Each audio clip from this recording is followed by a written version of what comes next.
Welcome to another Secret Influence TV broadcast. Today I'm talking about nature versus nurture. Nature, nurture. Nature versus nurture is a debate that's been going on for hundreds of years and still goes on today. It's basically a discussion around disagreement about how much we're influenced by our genetics, the physical and mental aspects of our being that we're born with, versus our conditioning through external factors. As we progress through life, different factors influence our thoughts, actions, emotional intelligence, personality, etc. So the debate is not so much whether it's holding one or holding the other. No one really is saying it's 100% genetics or 100% nurture, social conditioning, but it's what extent is it one or the other.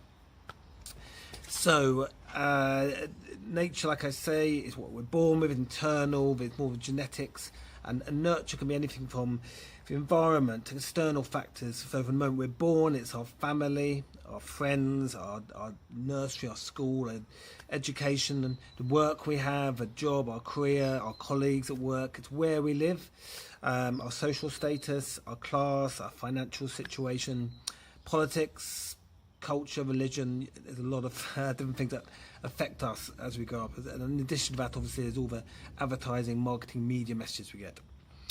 So one point is to make, of course, if you believe more in the nature point, if it's genetics, then you could be more likely to say, well, there's not much I can do to improve my health in this aspect or improve myself in this way because it's purely and the way I am. But so external conditions obviously got more control of. So we live in an age where we're bombarded with information than ever before. Our attention span struggles to concentrate with all the different information that we have, and the average brain, it's estimated by neuroscientists, processes around 400 bits of information a second. And our brain itself has a capacity between 10 terabytes and 100 terabytes. With some estimates at the top end saying about 2.5 petabytes, which is 1 petabyte is 1,000 terabytes. So basically what that's saying is we're absorbing a hell of a lot of information every single second, and we can store a lot of information. So information is coming in all the time, and we're storing a lot of information and processing a lot of information like a computer.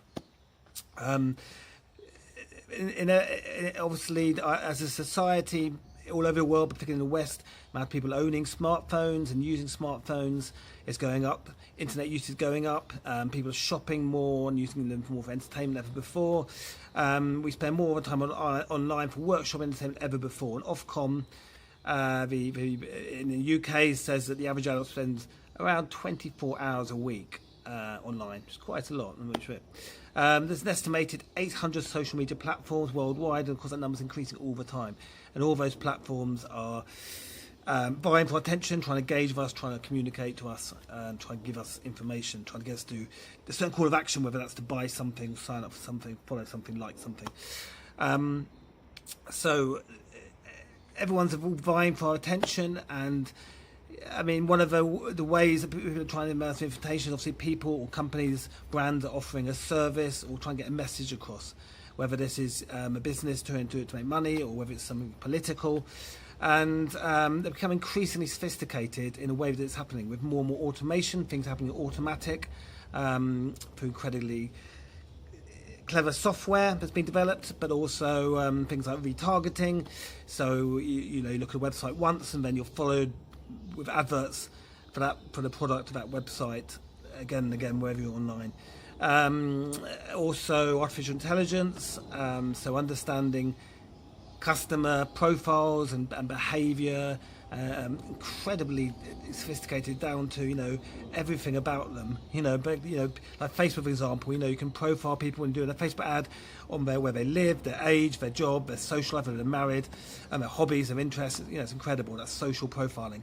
And artificial intelligence can then target people and retarget people, and update this continuously based on people's habits online. Additionally, and obviously personalisation. Things become personalised. So it looks as though marketing is talking to you. You know, it uses your name, it knows what, you know, when your birthday is, where you live, what you're interested in, whether you bought stuff before, and that makes you feel a bit more special, and you're more likely to engage and follow and become a bit more of a fan of that brand and buy those products. So my next point is around technology is a growing influence, but also influenced by obviously education, culture, religion, and friends. And there's so many, ways that we're being influenced, so many distractions. Like I said earlier, that they say at sales now, you've got to have at least 5 to 7 touch points to close a sale. So you've got to have at least 5 to 7 points of contact with a customer where you're marketing your message, you're convincing them to buy your product before you'll have a sale. You can't just, it's very unlikely you're going to convince someone to buy a product once or twice. It's going to be at least 5 to 7. And just so, and I think that's going up, because there's so many messages, we have to have more and more points of contact before we make sales. That's inevitably going to go up over time. Everything in life influences us to an extent. We influence other people, what people influence us, and whether it's conscious, subconscious, positive, negative, whether it's an influence just for a second or for a lifetime, it's ongoing. And we can better control our influence by increasing our self-awareness. And that's one of the main ways. So if we're aware of what we read, what we watch, what we interact with, if we're aware of obviously our values, but obviously aware of technology, and particularly perhaps be a bit more careful over how we use social media and what we put online, our profiles, and perhaps separate things off privately and publicly, we're less likely to be influenced. But yeah, mainly it's about awareness. With influencing others, it's awareness as well. Awareness of how you can influence people, the different channels available, understanding your target audience, who you want to influence.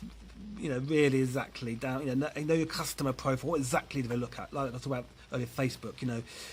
If male or female, where do they live? What hobbies they have? How do they earn? Do they have children? The more you know your customer profile, intended audience, the more you can influence them, because then you can target them, pinpoint, and be really specific.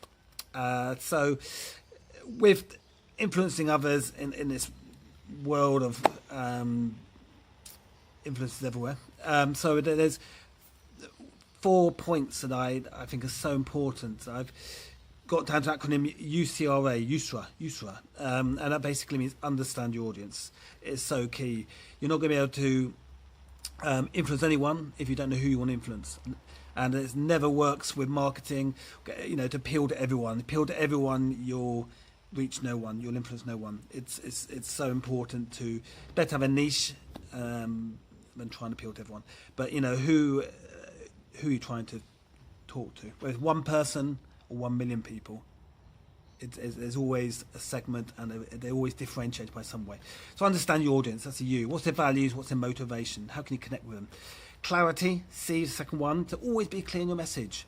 You've got less time than ever to get your message across. You've got around 7 seconds when you speak to people. You've got 5 to 7 seconds. People scan an article, news. You've got to catch them at the headline, hook them in, an email header. If you don't hook them in straight away, they're going to flip through the next. We scan. We scan newspaper articles. We flick television channels. We scan through Facebook. So you've got to be clear, so that people get what you're trying to say straight away.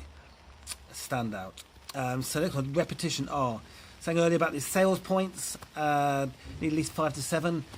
Don't be shy of contacting people, and again, following up, repeating your message, being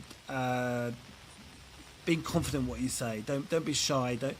People, you can build a relationship by having lots of contact. So repetition. And A is action.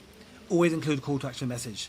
If you're just informing someone and nothing happens, if you sell something at a fair for an exhibition, classic mistake is people don't take contact details. Sell product and make some money, that's great, but if you take their details, you can follow it up and you can sell more to them. You can build a relationship. They can become not just customers but fans, and then you can get them to buy more products. So whether you're writing a blog, giving a talk on stage, whatever your purpose is, you're always trying to influence some way. There's always a reason for doing it. If there's no reason for your communication, why are you doing it? Why are you spending your time doing it? And that reason is a call of action. So, why are you communicating, and what is the effect you want? If you try and entertain people, that's the why. If you want to make them laugh, it's almost like a call to action. You want them to laugh and then perhaps subscribe to your channel and follow you again. Buy more tickets. If it's a sales thing, well, your what is you want them to listen and be interested and engaged, and then the why is so that they'll buy your products and they'll sign up for your deal, they'll sign up for your offer. So that's my model there for influencing in a crowded market in this busy world. It's USRA, understanding your audience, clarity in your message, repetition, and always have that call to action. And take action yourself, of course. So, it's raining today. There's obviously nature for you. And I'm in a bit of nature outside. And I hope it's been useful. If it is, like and share and subscribe to my channel, Sig Influence TV.